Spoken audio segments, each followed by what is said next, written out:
Bíblia no texto da Palavra de Deus, no Evangelho de Lucas, capítulo 10, 21 ao 24. Eu vou ler a Bíblia na linguagem de hoje, que diz assim: Naquele momento, pelo poder do Espírito Santo, Jesus ficou muito alegre e disse: Ó Pai, Senhor do céu e da terra, eu te agradeço porque tens mostrado às pessoas sem instrução aquilo que escondestes dos sábios e dos instruídos. Sim, ó Pai, tu tivestes prazer em fazer isso. Ó meu Pai, o meu Pai, me deu todas as coisas. Ninguém sabe quem é o Filho, senão o Pai. E ninguém sabe quem é o Pai, senão o Filho. E também aqueles a quem o Filho quiser mostrar quem é o Pai. Então Jesus virou-se para os discípulos e disse, só para eles: felizes são as pessoas que podem ver o que vocês estão vendo. Eu afirmo a vocês que muitos profetas e reis gostariam de ter visto o que vocês estão vendo, mas não puderam, e gostariam de ter ouvido o que vocês estão ouvindo, mas não ouviram. Vamos orar, queridos, mais uma vez pela palavra do Senhor. Muito obrigado, Senhor Jesus, pela Tua palavra. Obrigado porque ela é viva, ela é eficaz. Ela, nessa noite, vai trazer, ó Deus, a instrução e a inspiração para a nossa vida. Muito obrigado por esse tempo que vamos poder compartilhar, ó Deus, a Tua palavra. Abre os nossos entendimentos, assim nós oramos no nome de Jesus. Amém? Amados, nós estamos compartilhando com a igreja uma série, uma sequência de mensagens que fala sobre o relacionamento de Jesus com os seus discípulos, mais especificamente alguns ensinamentos, alguns princípios de Cristo para nós, como os seus discípulos. E nessa noite, o ensinamento que nós queremos compartilhar é exatamente esse pensamento de que nós, como discípulos, devemos alegrar o nosso Mestre, que é Jesus. Ou seja, nós, como discípulos, devemos alegrar ao Senhor Jesus Cristo. E o texto nos leva a esse pensamento de como nós podemos, então, alegrar o coração do nosso Senhor. Domingo passado, nós compartilhamos com a igreja sobre 3 situações que trazem aflição sobre nós, como discípulos. Nós compartilhamos no domingo passado que a enfermidade gera aflição, que o perigo também traz aflição, e que diante da morte nós também nos afligimos, mas de acordo com o Salmo número 34, versículo número 19, a Bíblia declara que Deus nos livra de todas essas aflições. Então, se nós como discípulos estamos vivendo para agradá-lo, estamos vivendo para alegrá-lo, e vivemos aflições, nós temos que ficar tranquilos, porque Ele vai estar presente e Ele vai nos livrar de todas essas aflições. Com a experiência de Lázaro, nós aprendemos também no domingo passado que mesmo a família de Lázaro sendo dedicada, sendo consagrada, tendo intimidade, companheirismo, mesmo assim, aquela família não foi privada de enfermidade, de dor, de frustração e da morte de Lázaro. Então, meus irmãos, nós, como discípulos, não temos algumas garantias que muitos gostariam de ter. A garantia de não ficar doente, a garantia de não ter problema financeiro, a garantia de não ter dificuldade, de não passar por aflição. Nós estamos no mundo, como Jesus disse, e no mundo nós teremos aflições. E é nesse contexto de relacionamento com o Senhor Jesus, nós podemos então caminhar nessa noite sobre como podemos alegrar o nosso Mestre. Como nós podemos trazer prazer e satisfação ao nosso Senhor, porque Ele é sim o nosso Mestre, aquele Mestre que está sempre presente nas nossas vidas, sempre presente nas nossas tribulações, e se Ele nos está sempre presente, nada mais justo do que nós viver para glorificar o nome dEle. Se Ele sempre está conosco, Ele nunca nos abandona, Ele nunca nos deixa, nada mais justo do que nós termos uma vida que venha glorificar a Ele. E esse glorificar a Ele, nós podemos entender como trazer alegria ao coração do Senhor Jesus. Devemos viver para alegrar o nosso Senhor. O texto que nós lemos aqui a partir do verso 21 do capítulo 10 de Lucas, Ele é um texto que está dentro de um contexto, é a continuação do retorno daqueles 72 discípulos. A Bíblia diz que Jesus mandou os 12, divididos de 2 em 2, eles foram em algumas cidades, povoados, pregaram o Evangelho, ensinaram o reino de Deus, curaram enfermos, e depois no segundo momento Jesus envia mais 72 discípulos para que esses 72 visitassem os povoados, as cidades aonde Jesus deveria ir. Ou seja, esses 72 foram encaminhados à frente para preparar aquele terreno ou anunciar a vinda do reino de Deus. E o texto que nós acabamos de ler, ele vai falar justamente sobre o retorno daqueles 72. Aqueles 72 discípulos, a partir do verso número 17, eles voltam com muita alegria. Eles voltam felizes, radiantes. Eles voltam repletos de satisfação, porque eles anunciaram o reino de Deus, eles ministraram sobre a vida das pessoas, e eles então se sentiram muito úteis para o Senhor. E Jesus diz para eles, lá no versículo número 17, de fato, Jesus falou, até os demônios obedeceram pelo poder do Espírito, e Jesus então diz para ele, olha, eu vi Satanás caindo do céu como um raio. Então aqueles homens, sendo fiéis ao seu chamado, ao seu serviço, fazendo a obra que Jesus os instituiu, eles agora então voltam radiantes, e nessa alegria dos discípulos, percebam isso, nessa alegria dos discípulos, o Senhor se alegra.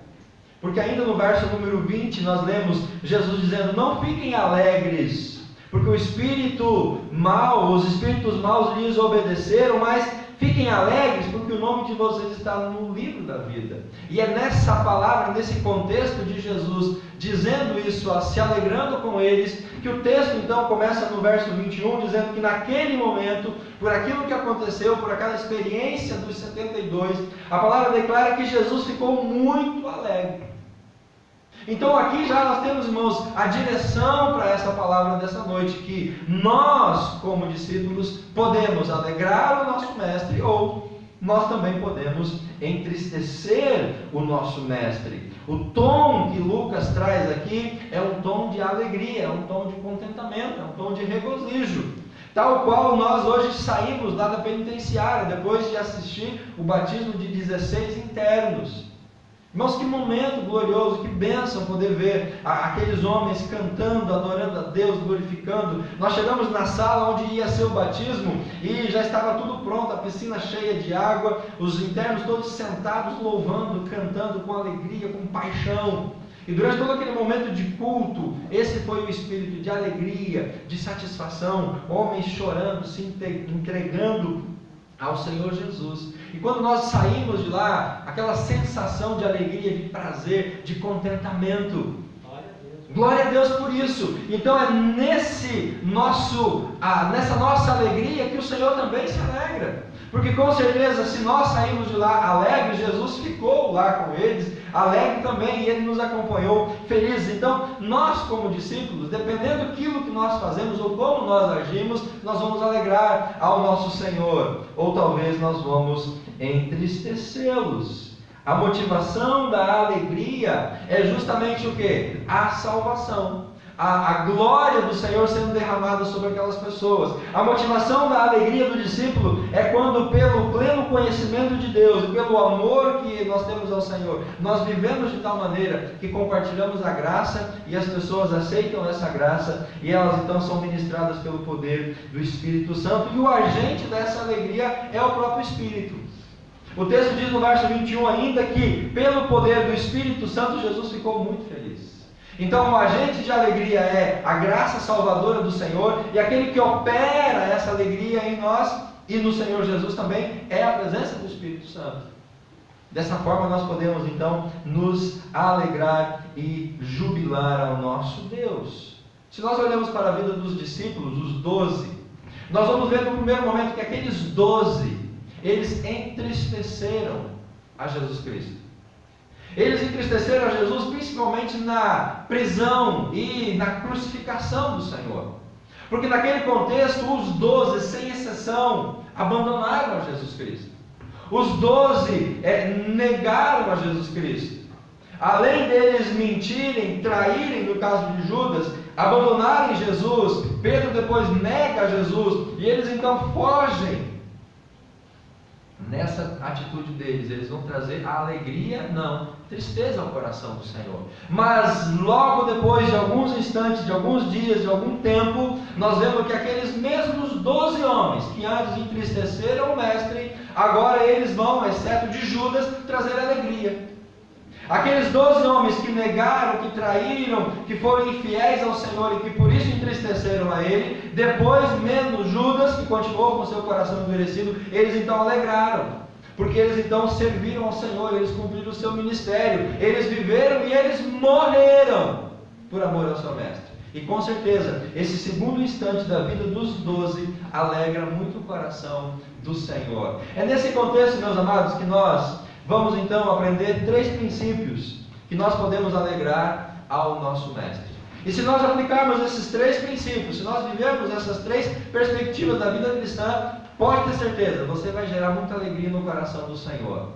Mas o contrário também é verdadeiro. Se nós não vivermos isso, nós vamos, como os 12, entristecer ao nosso Mestre. Primeiro motivo, primeira atitude pela qual, ou com a qual nós alegramos ao Senhor, está no verso 21, que nós já lemos, a parte A, e também no verso número 17. Nós alegramos ao Senhor quando nós servimos a Ele com dedicação. Nós alegramos a Jesus quando servimos a Ele com dedicação. O verso 21, a parte A, diz: naquele momento, pelo poder do Espírito Santo, Jesus ficou muito alegre. E esse momento eu já disse para os irmãos qual que era: o retorno dos 72, a alegria dos discípulos. Jesus se alegra com eles também. O verso 17 ainda diz: os 72 voltaram muito alegres e relataram para Jesus aquilo que eles tinham feito. Então, meus irmãos, a primeira motivação, o primeiro ensinamento, o primeiro princípio para nós alegrarmos o nosso Mestre é servir a Ele com dedicação. Não é servir ao Senhor de qualquer maneira, não é servir a Ele de qualquer jeito, não é servir a Ele quando apenas sobra tempo, não é servir a Ele se está com sol ou se não está muito frio. Ou seja, nós temos que servi-lo com toda a exclusividade, com toda a dedicação do nosso coração. Porque é apenas através dessa dedicação que de fato nós vamos poder alegrar o coração do Senhor. E esses 72 discípulos, eles foram enviados com uma missão, eles cumprem essa missão com dedicação e eles voltam com alegria. Então, sempre que nós, como discípulos, nos sentimos enviados, chamados, cumprimos o nosso chamado ministerial, além de nós nos alegrarmos, nós também vamos alegrar o coração do nosso Mestre. Por isso, o serviço com dedicação é o primeiro princípio para nós alegrarmos o coração do nosso Senhor. Eles voltaram alegres, relataram tudo aquilo que eles tinham vivido, se alegraram, e isso também gerou alegria ao coração do Senhor. Quando você se alegra com o seu ministério, quando você se alegra com o seu serviço na casa do Senhor, essa alegria não é exclusiva sua. Essa alegria, ela também se expande até o coração do Senhor Jesus Cristo. Então, irmãos, a nossa alegria no ministério, por servir ao Senhor, ela é a motivação também para trazer alegria ao Senhor. E esse serviço precisa ser em obediência, porque esse serviço em obediência é o que alegra ao coração do Mestre. O discípulo que serve com dedicação é um discípulo que vai alegrar o coração do seu Mestre. O discípulo que vive o seu ministério, que cumpre o seu chamado, que faz a obra do Senhor, que se entrega por essa obra, que dá o seu coração nessa obra, ele com certeza vai gerar muita alegria no coração do Senhor. Mas o discípulo negligente, o discípulo omisso, o discípulo relapso, ele vai entristecer o seu Mestre. Ele vai gerar frustração no coração do Senhor Jesus Cristo. No Evangelho de Mateus, no capítulo 21, de 28 a 31, a Bíblia relata uma experiência de 2 filhos. Capítulo 21 de Mateus, do 28 ao 31, o pai chega para 2 filhos e diz assim: olha, eu quero que vocês vão trabalhar na minha vinha, vão trabalhar na minha lavoura, vão trabalhar para mim. O mais velho diz assim: pai, eu não estou afim de ir não, hoje não estou bem, estou meio aborrecido, não estou legal, estou chateado, não vou ir trabalhar. E o texto fala que ele depois pensou, refletiu, se arrependeu e foi. trabalhar onde o pai tinha pedido. O mais novo, quando o pai chegou, disse: filho, vai trabalhar na minha vinha, né, na minha seara, vai trabalhar na minha fazenda. E falou: pai, beleza, legal, vou ir, já estou indo, estou saindo e estou partindo. Mas ele não foi.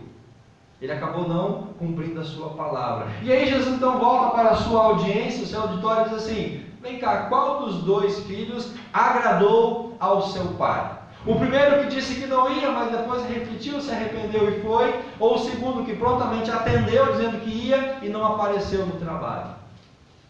A conclusão é óbvia: quem alegrou o seu pai foi aquele que, dizendo que não ia, se arrependeu e foi, porque mesmo assim ele obedece então ao chamado do seu pai. E diante desse exemplo, meus irmãos, quantas vezes nós, como discípulos, fazemos como esse filho mais novo? Quantas vezes nós dizemos assim: não, pastor, pode contar comigo, eu estou junto, eu vou fazer, não vou falhar, pode contar comigo que eu vou estar junto. E aí chega na hora e a pessoa não aparece. Alguém pede para você para ajudar em algum ministério com as crianças, com as mensageiras, na escola bíblica, no coral. Aí não, ele, beleza, eu vou ensaiar o coral, pode contar comigo. Lá em dezembro eu vou estar afinado que nem um canarinho, vou cantar muito bem. Aí chega no ensaio, depois do EBD, 5, 6, gato pingado. Então, irmãos, quando nós, como discípulos, negligenciamos o nosso serviço, chamado ministerial, dei aqui alguns exemplos apenas. Quando nós servimos, quando nós nos integramos, quando nós nos envolvemos, nós alegramos ao Senhor. Agora, se nós fazemos como aquele filho mais novo: não, eu vou, pode contar comigo, e não vai, a gente entristece ao nosso Deus. Então nós precisamos refletir, como discípulos, de que maneira nós estamos servindo ao nosso Senhor. Irmãos, não tem como eu servir ao Senhor se não sendo através da igreja. Querendo ou não, bem ou mal, boa ou ruim, é através da igreja que nós servimos ao nosso Mestre. Porque é através da igreja que nós aplicamos os nossos dons, é através do contexto da igreja que nós exercemos as nossas habilidades. Então eu não posso servir ao meu mestre com dedicação se eu não estiver no contexto da igreja. Todos nós temos um chamado. Cada um dos irmãos tem um chamado do Senhor para fazer uma obra específica, um ministério específico. Isso é bíblico, porque se nós temos a presença do Espírito Santo, pelo menos um dom espiritual nós temos, pelo menos um serviço está reservado para nós, algo nós podemos fazer na obra e na casa do Senhor. Mas nós devemos, como discípulos, deixar de ser discípulos passivos, discípulos assistentes. Nós precisamos revolucionar a nossa vida na obra e na casa do Senhor e no nosso contexto de serviço, revolucionando de maneira a nos tornar dedicados e eficazes, nos entregando completamente ao Senhor, dizendo: Senhor, pode contar comigo com o chamado que o Senhor tem me dado. Eu vou fazer a obra que o Senhor me designou a fazer. Amados, lá em Lucas 17:10, Jesus fala mais ou menos assim: olha, se você for um bom discípulo, se você for um bom servo, se você for um bom assistente, você fizer tudo aquilo que está designado a você fazer, quando nós chegarmos na presença do Senhor, sabe como Jesus vai nos classificar? Como servos infiéis. Porque a palavra diz assim: aquele que fez tudo o que deveria fazer é servo infiel, porque não fez mais do que a sua obrigação, mais do que o seu dever. Então, para pensar nessa palavra de Jesus. Se eu fazendo tudo o que me é exigido fazer, eu vou ser considerado como um servo infiel, porque eu não fiz mais do que a minha obrigação. Imagina se eu não fizer aquilo que me é pedido para fazer pelo Senhor. Se fazendo eu já serei classificado como infiel, imagina se eu não fizer. Aí eu vou ser classificado como muito mais infiel ainda. Portanto, irmãos, esse é o primeiro princípio.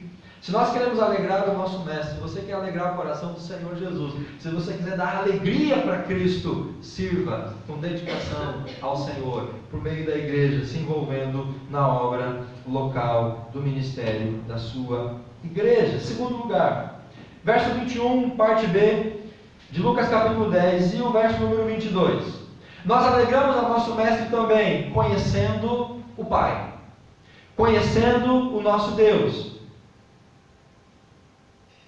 Além de servir com dedicação, nós precisamos, como discípulos, conhecer O Deus que nós servimos, o nosso Pai, o nosso Senhor. O texto continua, capítulo 10 de Lucas, verso 21, parte B.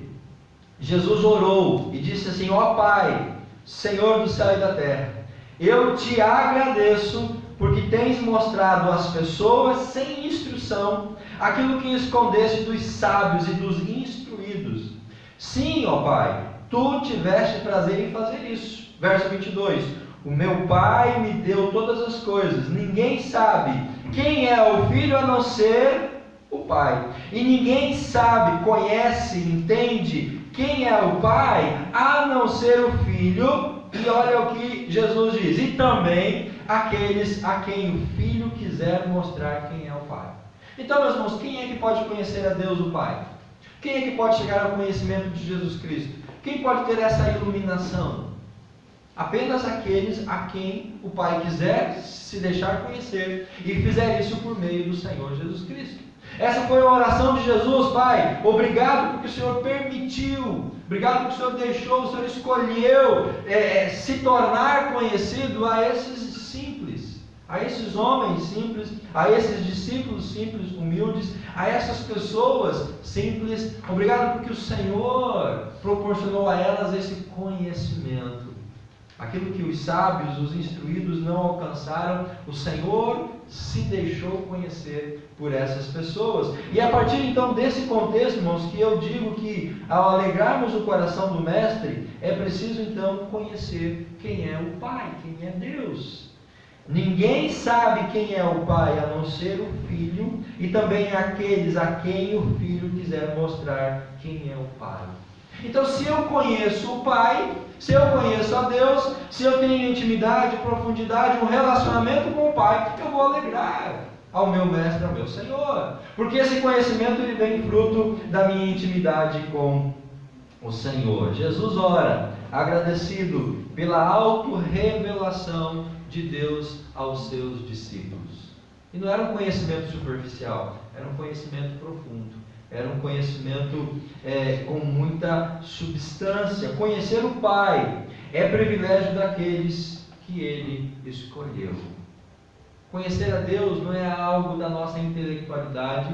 Conhecer a Deus não é algo mecânico, não é por meios naturais, não é por experimentos. Conhecer a Deus é obra da revelação do próprio Pai a nós por meio de Jesus Cristo e na pessoa do Espírito Santo. Jesus revela o Pai às pessoas, e isso é de maneira íntima, de maneira pessoal, de maneira única, de maneira inspirativa.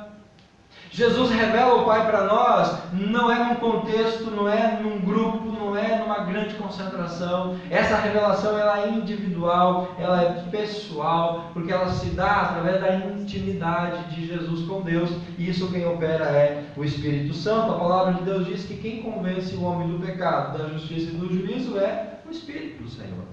E é através desse conhecimento, através dessa instrução que nós podemos então conhecer quem é o nosso Pai. Jesus se alegra quando nós conhecemos no Pai as verdades espirituais. Quando nós conhecemos em Deus, através do Senhor, as verdades espirituais que são reveladas a nós por meio do Evangelho, isso gera muita alegria ao coração de Deus. A Bíblia declara, meus irmãos, que a alegria no céu é quando um pecador se arrepende.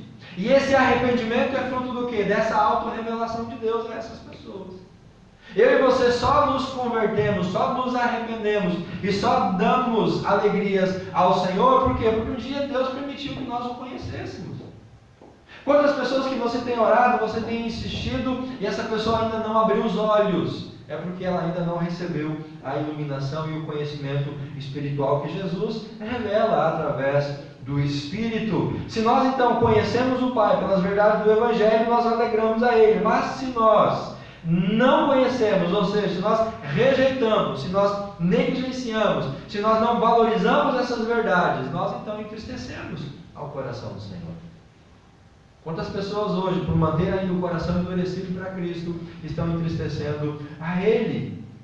Por isso, queridos, nós precisamos perseverar. O discípulo que conhece ao seu Pai e cresce nesse conhecimento, ele gera alegria ao seu Senhor. Oséias capítulo 6, verso 3 diz: conheçamos e prossigamos em conhecer ao Senhor. Pode olhar na sua Bíblia, Oséias 6:3. Conheçamos e prossigamos em conhecer o nosso Senhor. É isso que alegra o coração de Jesus. É isso que deixa Jesus animado e feliz quando ele vê o discípulo empolgado a conhecer a Deus, a amar a Deus, a aprofundar o seu relacionamento, a se envolver com Jesus, a orar, a buscar na Bíblia, a ter uma vida espiritual ativa, eficiente, eficaz, porque tudo isso vai gerar o conhecimento e a intimidade do Pai. Irmãos, não podemos continuar sendo crianças na fé. Não podemos continuar sendo bebezinhos na nossa fé. Nós precisamos crescer. E o crescer é por meio do conhecimento de Deus. E o conhecimento é por meio de intimidade, de revelação, de busca. 1 João capítulo 2, verso 12 e verso 14. O apóstolo João, ele revela para nós 3 níveis de maturidade espiritual. Primeiro livro de João, capítulo 2, verso 12 ao verso 14.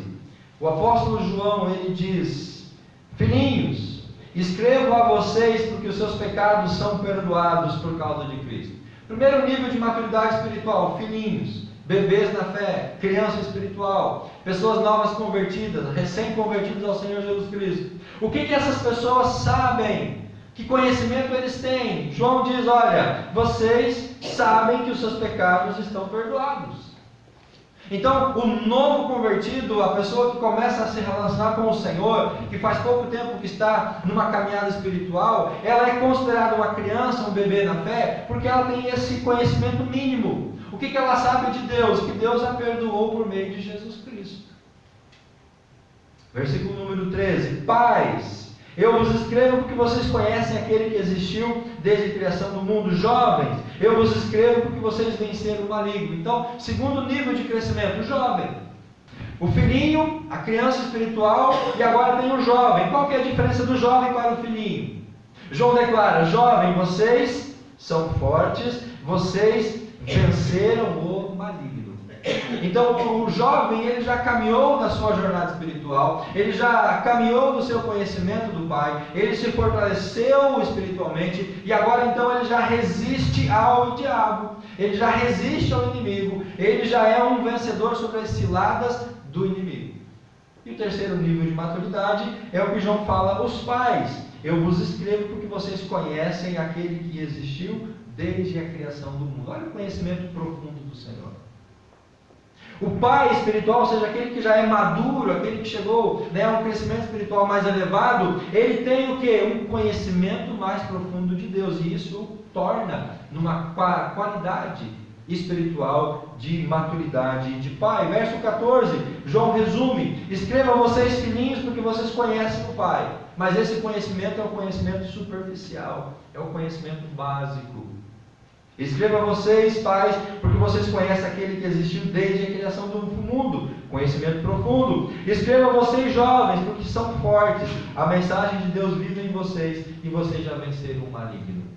Então, meus irmãos, nós como discípulos devemos conhecer o Pai, conhecer a Deus, e esse conhecimento ele passa por esses 3 níveis de maturidade. Não sejamos como os coríntios. Capítulo 3 de 1 Coríntios, verso 1, Paulo escreve para ele, diz assim: olha, eu queria falar com vocês, eu queria tratar com vocês como espirituais. Mas aí Paulo diz assim: mas eu não posso, porque vocês ainda são carnais, são crianças em Cristo. Ou seja, a igreja de Corinto não havia crescido espiritualmente. E ela então não estava preparada para suportar as doutrinas mais profundas do apóstolo Paulo. Então ele estava tratando com aquela igreja, compartilhando com aqueles irmãos, num nível de profundidade espiritual que eles conseguiam alcançar. Porque Paulo diz: vocês ainda são crianças, vocês são imaturos, por isso, irmãos, nós precisamos crescer. Não podemos continuar sendo criancinhas na fé, nós temos que amadurecer, e isso é conhecer o nosso Deus, conhecer o Pai. Até nós podemos chegar ao que Filipenses 4,13 declara: a plenitude do conhecimento do Filho de Deus. Se nós chegarmos à maturidade espiritual, à plenitude do conhecimento, nós então poderemos alegrar o nosso Mestre, porque nós vamos conhecer o Pai de maneira profunda, de maneira íntima, de maneira pessoal e de maneira graciosa. Terceiro e último lugar, capítulo 10 de Lucas, verso número 23 e 24. Como nós podemos alegrar o nosso Mestre? Compartilhando aquilo que nós sabemos. Se nós podemos alegrar o nosso Mestre de muitas maneiras, compartilhar aquilo que nós sabemos, a nossa experiência, a nossa caminhada, a nossa jornada, isso vai alegrar o coração do Senhor. Olha o verso 23 e o verso 24 de Lucas capítulo 10.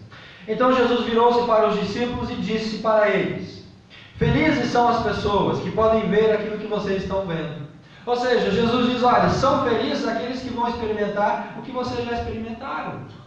Felizes aquelas pessoas que receberem de vocês aquilo que vocês vivem. Ou seja, felizes são aqueles a quem vocês compartilharem o que vocês já conhecem de mim e do Pai. Verso 24: eu afirmo a vocês que muitos profetas e reis gostariam de ter visto o que vocês estão vendo, mas eles não puderam. Gostariam de ter ouvido o que vocês estão ouvindo, mas eles não ouviram. Então Jesus está dizendo: olha, vocês são felizes porque vocês tiveram um conhecimento, uma revelação que muitos reis e profetas não tiveram. Agora, a obrigação de vocês como discípulos é o quê? É transmitir esse conhecimento. Por isso nós alegramos ao nosso Mestre quando nós compartilhamos aquilo que nós sabemos do Pai e do nosso Mestre para as outras pessoas. E isso é uma responsabilidade para nós como discípulos. Irmãos, nós podemos ver aqui Jesus dizendo: olha, vocês têm a responsabilidade de gerar felicidade na vida das outras pessoas. Porque se o discípulo conheceu o Pai e ele está feliz, e o Senhor se alegra com esse conhecimento, e Jesus diz assim: olha, muitas pessoas que podem ver o que vocês vão ver, estão vendo, serão felizes. Então o que ele está dizendo? Olha, a felicidade das pessoas que não me conhecem e não conhecem ao Pai depende de vocês compartilhar com elas aquilo que vocês já conhecem de mim e do Pai. Então a nossa responsabilidade, irmãos, ela é grande nesse propósito, porque a felicidade que as pessoas vão ter em conhecer o Pai depende de nós compartilharmos com ela a nossa experiência de conhecimento do Pai. A experiência dos discípulos deve ser vivida por todas as outras pessoas. Vocês estão vivendo algo maravilhoso, algo sobrenatural, vocês estão vivendo algo tão inspirador. Não guardem isso apenas para vocês. Permitam que os outros também se alegrem tendo esta mesma experiência. A mesma alegria que eu tive na salvação, meus irmãos, deve ser compartilhada para que aquele que ainda não encontrou a salvação possa se alegrar também com a salvação dele. Mas se nós não compartilhamos essa experiência, se nós não dividimos esse conhecimento, se nós guardamos isso para nós entristecemos o nosso Mestre. Profetas, reis não tiveram o privilégio de conhecer o Pai como aqueles discípulos tiveram.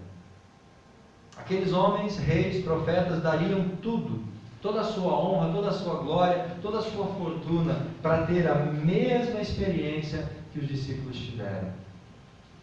Se nós temos essa experiência, irmãos, nós temos que compartilhar isso com as pessoas. Dividir isso com aqueles que ainda não têm. A única maneira de conhecer o Evangelho é por meio da revelação divina.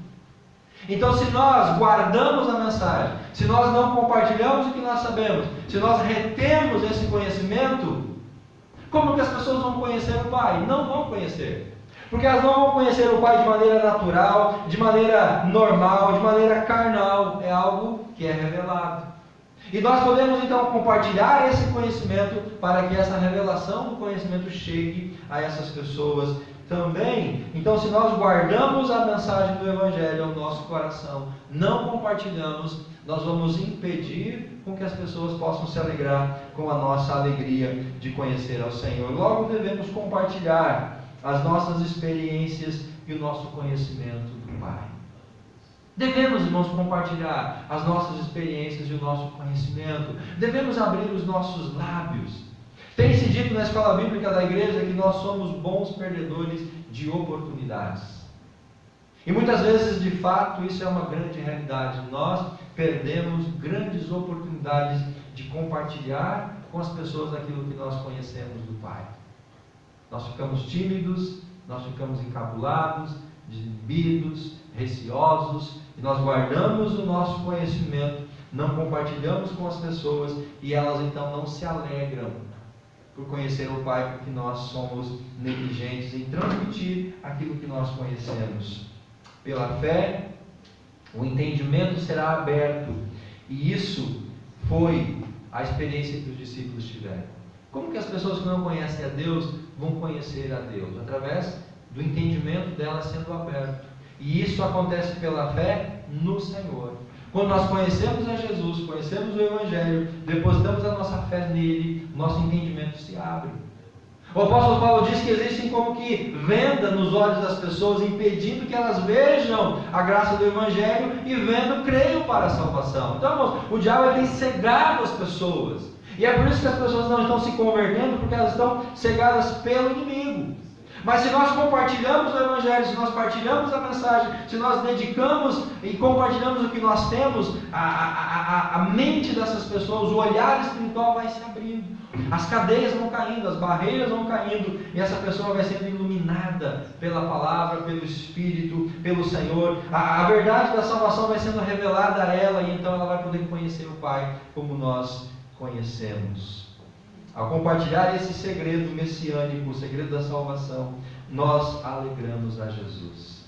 Quando nós compartilhamos a nossa experiência, quando nós compartilhamos o nosso conhecimento de Deus, nós alegramos ao Senhor. Não vamos guardar esse tesouro, queridos. É um tesouro muito valioso. O conhecimento que nós temos do Senhor e do Pai é algo muito importante para que nós possamos guardar apenas para nós. Amém? Amém. Você pode ficar de pé, por favor, em nome de Jesus?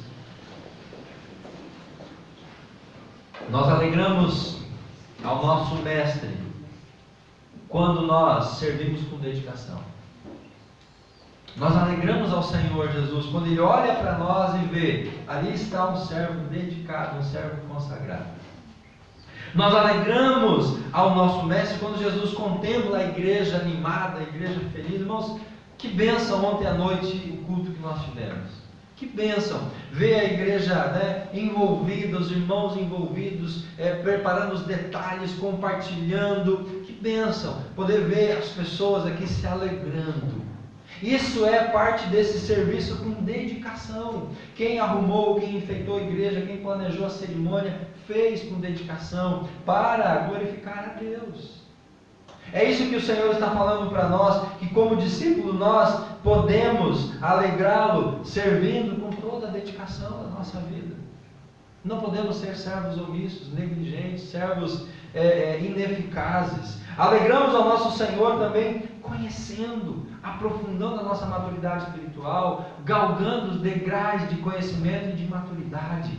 Nós alegramos ao nosso Mestre quando nós compartilhamos aquilo que nós conhecemos, as nossas experiências. Mas se nós deixamos de fazer essas coisas, irmãos, nós entristecemos o Mestre. Então, o alegrar ao Senhor e entristecer ao Senhor é algo exclusivamente nosso, nossa disposição. Nós decidimos alegrar a Ele ou nós decidimos entristecer a Ele. A escolha, ela é nossa. Por isso, queridos, vamos nos consagrar, vamos nos colocar diante do Senhor, e para isso precisamos refletir de que maneira nós temos nos relacionado com o Senhor Jesus. De que maneira você tem se relacionado com o Mestre? De que maneira você tem se relacionado com o Pai? É um relacionamento por interesse? É um relacionamento com segundas intenções? É um relacionamento pensando apenas em mim mesmo?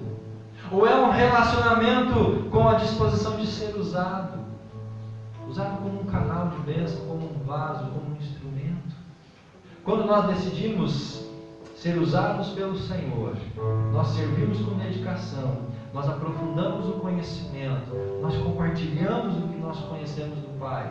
pode ter certeza, o Senhor vai olhar para nós e vai ficar jubilando de alegria. Precisamos dar alegria ao coração do Senhor. Por isso, não devemos viver para nós mesmos. O discípulo que vive para si mesmo não vive para o seu mestre. O discípulo que vive para si mesmo busca a sua alegria, busca o seu prazer, busca o seu contentamento, busca as suas realizações e não a alegria, o contentamento, as realizações do seu mestre. Não podemos e devemos viver apenas para nós. Nós devemos viver para o Senhor. O que está em jogo, meus irmãos, não é a minha felicidade. O que está em jogo na nossa vida cristã não é a minha satisfação. O que está em jogo não é eu me sentir bem. O que importa é a alegria, a felicidade do Senhor Jesus Cristo. O que importa é a satisfação, a alegria do Senhor Jesus Cristo. O que importa é que Ele seja glorificado através da nossa vida. Mesmo que para isso, às vezes, e na maioria delas, nós temos que abrir mão de nossos direitos, de nossos privilégios, e poder dizer: Senhor, de qualquer forma, glorifica o Teu nome através da minha vida. No Evangelho, meus irmãos, não cabe o egoísmo.